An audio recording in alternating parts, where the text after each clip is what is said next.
নিহত চন্দ্রনাথ রথের বাড়িতে মুখ্যমন্ত্রী শুভেন্দু অধিকারী চন্দ্রনাথের প্রতিকৃতিতে মাল্যদান করেন। শুভেন্দু অধিকারী চন্দ্রনাথের পরিবারের সঙ্গে কথা শুভেন্দু অধিকারীর। নিহত চন্দ্রনাথ রথ তার শুভেন্দু অধিকারীর আত্মসহায়ক ছিলেন।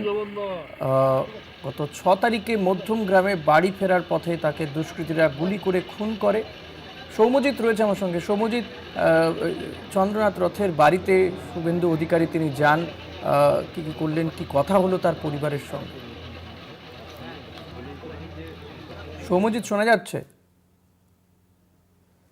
বাড়িতে মুখ্যমন্ত্রী শুভেন্দু অধিকারী তিনি এসে পৌঁছেছেন।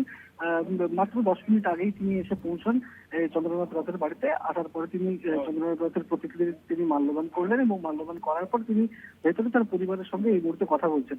যেটা জানা যাচ্ছে যে তিনি তার পরিবারকে আশ্বস্ত করছেন যে যেভাবে এই চন্দ্রনাথ রথ গত 6 তারিখে তার খুন হয়েছিল বা তাকে হত্যা করা হয়েছিল, সেই খুনের ব্যাপারে দোষীরা যে শাস্তি পাবে সেই ব্যাপারে কিন্তু তিনি আশ্বস্ত করেছেন, এমনটা কিন্তু এখন অব্দি জানা গিয়েছে।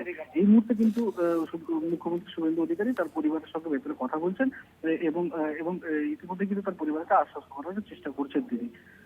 ঠিক আছে, ধন্যবাদ সৌম্যজিৎ। কথা বলছিলাম প্রতিনিধি সৌম্যজিৎ চট্টোপাধ্যায়ের সঙ্গে।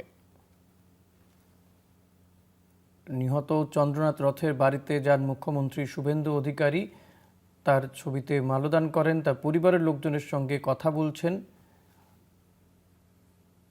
ইতিমধ্যে আমরা জানি গত 6 তারিখে যে হত্যা করা হয়েছিল চন্দ্রনাথ রথকে, সেই ঘটনায় বেশ কয়েকজনকে গ্রেপ্তার করা হয়েছে, যাদের মধ্যে অন্যতম উত্তরপ্রদেশ থেকে একজনকে গ্রেপ্তার করা হয়েছে দুষ্কৃতীকে শার্প শুটার বলে জানা যাচ্ছে। কুখ্যাত ওই দুষ্কৃতীকে গ্রেপ্তার করা হয়েছে ইউপি থেকে, পাশাপাশি বিহার থেকেও কিন্তু দুষ্কৃতীদের গ্রেপ্তার করা হয়েছে। এই ঘটনায় ইতিমধ্যে তদন্ত করছে সিবিআই।